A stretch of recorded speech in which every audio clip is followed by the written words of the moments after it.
Un saludito para todos y bienvenidos una vez más a un nuevo video en el canal de YouTube de Fútbol 11. Esta vez, y como ya lo vieron en la miniatura, hace poco estuvimos repasando cómo era la selección en 2016. Esto debido al anuncio de que Jamie Vardy salía del Leicester. Pues he querido ir un poco más allá y hoy vamos a repasar cómo era en general el fútbol salvadoreño en 2016. Desde ya les digo que si algo se me queda en el tintero, su oportunidad es de colocarlo abajo en la cajita de los comentarios. Ángel Alvarado es mi nombre y vamos a ello.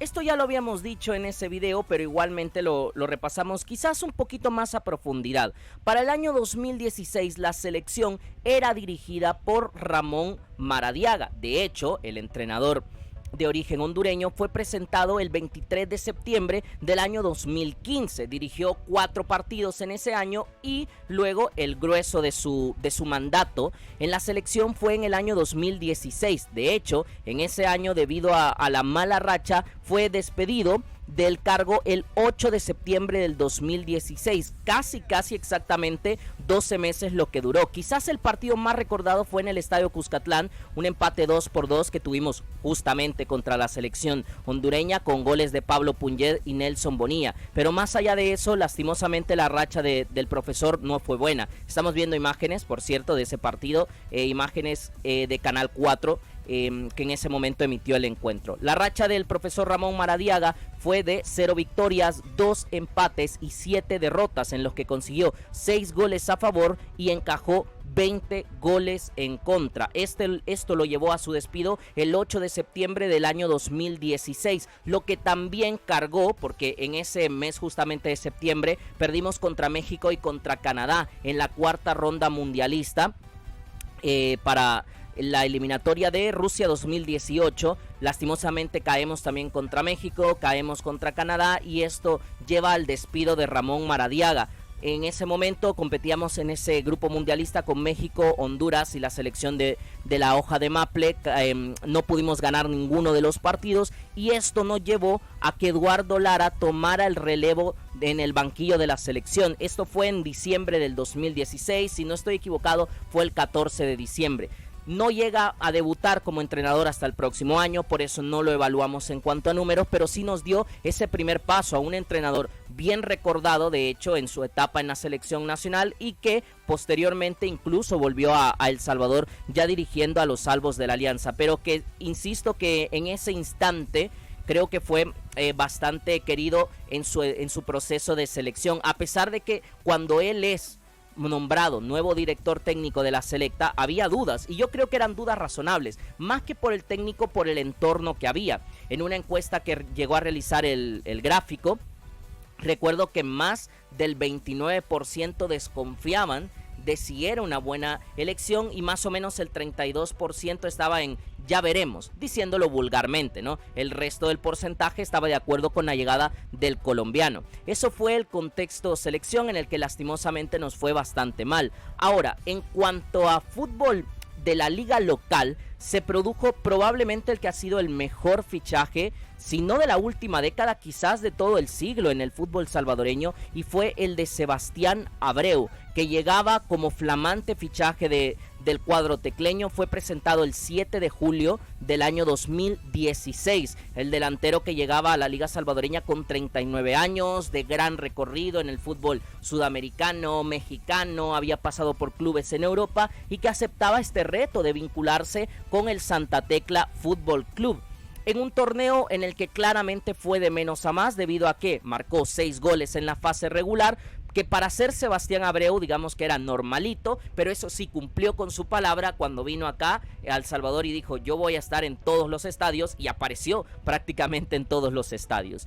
Ahora, de la liguilla, cuando empieza la liguilla, yo creo que se activa el verdadero poder, digámoslo así, por darle un concepto romántico, de del Loco Abreu y demostró el por qué había sido fichado por Santa Tecla, para qué lo habían llevado, no para ser el máximo goleador del fútbol salvadoreño, que al final eso era algo extra, sino para aparecer en los momentos importantes. Marca 5 goles en liguilla y de hecho en esa liguilla del fútbol salvadoreño fue el máximo goleador, insisto, de la liguilla, no del torneo en general. Llega a las 11 dianas en el torneo, incluyendo un par especiales que ya vamos a ver próximamente, porque es parte del recorrido que estamos haciendo. Obviamente termina como campeón de la apertura del 2016, que es el único torneo que está con Santa Tecla como jugador. Posteriormente reaparece como entrenador, y para aquellos que recuerden, le gana una Copa El Salvador al conjunto de Audaz 2-1, dirigiendo a Santa Tecla evidentemente. Le gana 2-1 al Audaz y se queda con su segundo título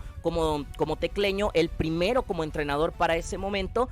Así que yo creo que la figura de Sebastián Abreu ya dejó marca, pero para ese momento es que fue todavía mejor por el gran boom que era tener un jugador de su calibre.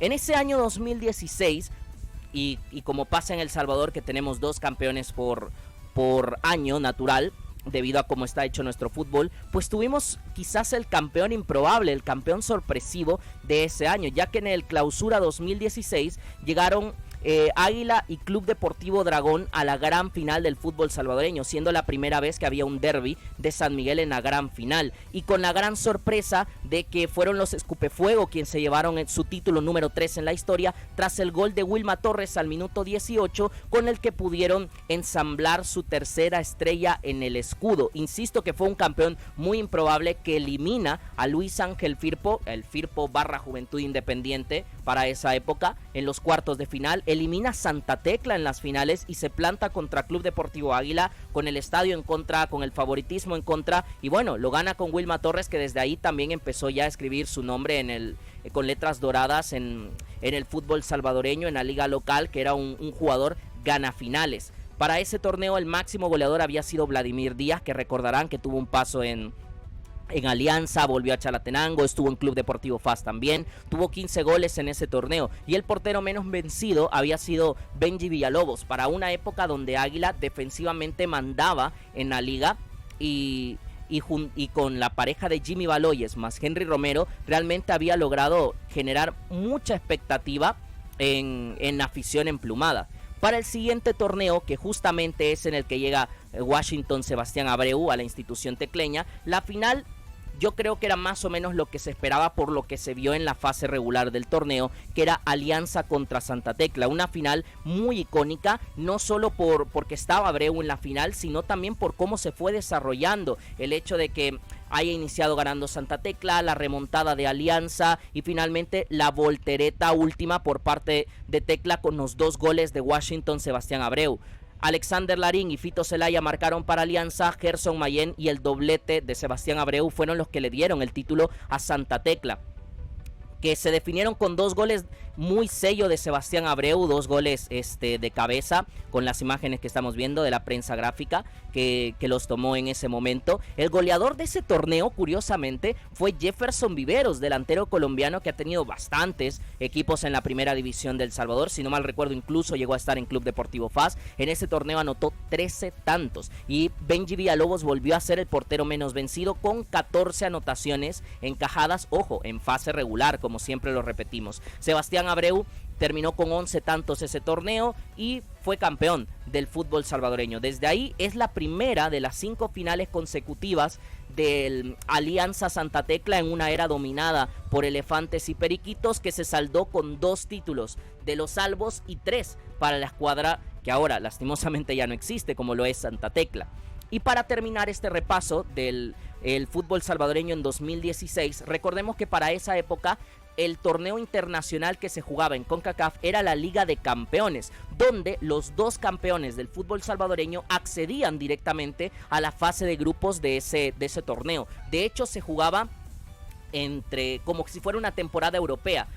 Hubo temporada 2015-2016, pero la fase de grupos se jugó en 2015, nuestros equipos no clasificaron, así que tuvimos que esperar hasta la temporada 16-17 para que los nuestros jugaran en la fase de grupos que se desarrolló de agosto a octubre del 2016. El primero de los dos equipos que participó fue Alianza como campeón de la Apertura 2015. Le tocó un grupo con New York Red Bulls y Antigua de Guatemala. Fueron los estadounidenses quienes ganaron el grupo con 8 puntos, Alianza sumó 5, tras 2 empates en casa contra Nueva York y contra Antigua, y aparte de eso, que fue también su mejor resultado en el torneo, le ganaron al cuadro guatemalteco como visitantes 3-1, triplete de Oscar Guerrero, por cierto, y Alianza marcó 4 goles en esa fase de grupos. El otro había sido contra Nueva York, jugando en el Estadio Cuscatlán, gol que anotó Alexander Larín, por cierto. No le alcanzó para clasificar a Alianza, ya que en esa época únicamente clasificaba el primer lugar de grupo, pero la actuación fue bastante decente realmente para ese momento. El otro equipo salvadoreño que tuvimos de representante fue Club Deportivo Dragón, quien llegaba, como ya vimos, como campeón del Clausura 2016 tras vencer a Águila. El grupo de Dragón, la verdad es que fue muy complicado, con el Deportivo Saprissa de Costa Rica, que finalmente fue líder con 8 puntos, y Portland Timbers de los Estados Unidos, el equipo por el que posteriormente fichó Andrés el Ruso Flores, que terminó con 7 unidades, y Club Deportivo Dragón apenas sumó 1 punto. La gran curiosidad es que su mejor resultado fue contra Saprissa, empatando en el Estadio Cuscatlán sin goles, y digo curiosidad porque al final fue el líder del grupo, y que Dragón le haya podido sacar 1 punto es destacable, aunque igualmente el papel del cuadro Escupefuego no fue bueno en ese torneo, ya evaluándolo todo. De hecho, tiene una goleada encajada en la primera o segunda jornada de ese campeonato, 6-0 contra el Monstruo Morado, lo cual me parece que demostraba un poco el nivel con el que llegaba Dragón para esa competencia internacional. Kenroy Howell marcó el primer gol en la historia de Dragón en este torneo, y posteriormente Kevin Melara anotó el segundo y último gol de Dragón Internacional en la Liga de Campeones de la CONCACAF. Así era el fútbol salvadoreño en el año 2016. Quiero que coloquen en los comentarios si ustedes recuerdan algo más, algo digamos que haya pasado fuera de la cancha, que sea icónico o emblemático para ustedes, o lo que quieran recordar, pueden dejarlo abajo en los comentarios. Espero que les haya gustado el video. Si es así, dar like, compartir y suscribirse para que más gente nos ayude a que crezca el proyecto. Y si todo va bien, esta misma semana volveremos con más contenido. Un saludito para todos, cuídense mucho. Chao, chao.